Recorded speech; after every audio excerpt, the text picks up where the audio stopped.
Hello ಸ್ನೇಹಿತರೆ, ಗೀತಾ ಸೀರಿಯಲ್ನಲ್ಲಿ ಗೀತಾ ವಿಜಯನ ಕಾಪಾಡೋದಕ್ಕೆ ಅವನನ್ನು ಜೈಲಿನಿಂದ ಬಿಡಿಸೋದಕ್ಕೆ ಪ್ರಯತ್ನ ಪಡ್ತಾ ಇರ್ತಾಳೆ. ಅವಳಿಗೆ ಏನು ಸಾಕ್ಷ್ಯ ಸಿಗುತ್ತೆ ಅನ್ನೋದನ್ನು ನೋಡೋಣ.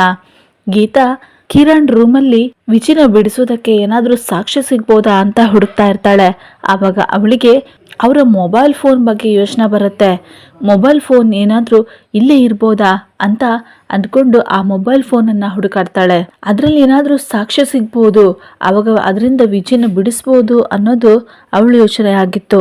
ಅವಳು ಆ ರೂಮಲ್ಲಿ ಆ ಫೋನನ್ನು ಹುಡುಕಾಡ್ತಾಳೆ. ಆವಾಗ ಅಲ್ಲಿ ಅವಳಿಗೆ ಆ ಫೋನ್ ಸಿಗುತ್ತೆ. ಫೋನನ್ನು ಆನ್ ಮಾಡ್ಲಿಕ್ಕೆ ನೋಡಿದಾಗ ಆ ಫೋನ್ ಸ್ವಿಚ್ ಆಫ್ ಆಗಿರುತ್ತೆ. ಯಾಕಂದರೆ ಅದರಲ್ಲಿ ಚಾರ್ಜೇ ಇರೋದಿಲ್ಲ. ಆವಾಗ ಗೀತಾ ಅನ್ಕೋತಾಳೆ, ಈ ಮೊಬೈಲ್ಗೆ ಚಾರ್ಜ್ ಇಡ್ತೇನೆ, ಏನಾದರೂ ಸಾಕ್ಷ್ಯ ಸಿಕ್ಕಿದ್ರೂ ಸಿಗ್ಬೋದು ಅಂತ ಮೊಬೈಲನ್ನು ತಗೊಂಡು ಹೋಗಿ ತನ್ನ ರೂಮ್ನಲ್ಲಿ ಚಾರ್ಜ್ಗೆ ಹಾಕ್ತಾಳೆ. ಕಿರಣ್ ಗೆಳೆಯನ ಹತ್ರ ಮಾತನಾಡ್ತಾ ಇರ್ತಾನೆ, ಅಮ್ಮ ವಿಡಿಯೋ ಮಾಡಿ ಕಳಿಸಿದ್ದಾರೆ ಅಂತ.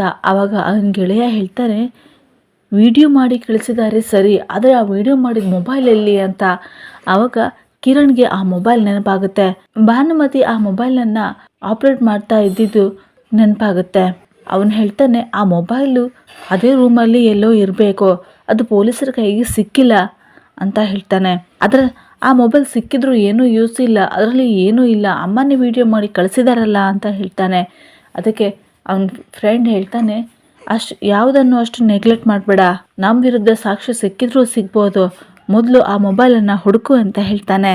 ಆ ಮೊಬೈಲಲ್ಲಿ ಸಾಕ್ಷಿ ಇರುತ್ತಾ ಅಂತ ಮುಂದೆ ನೋಡೋಣ.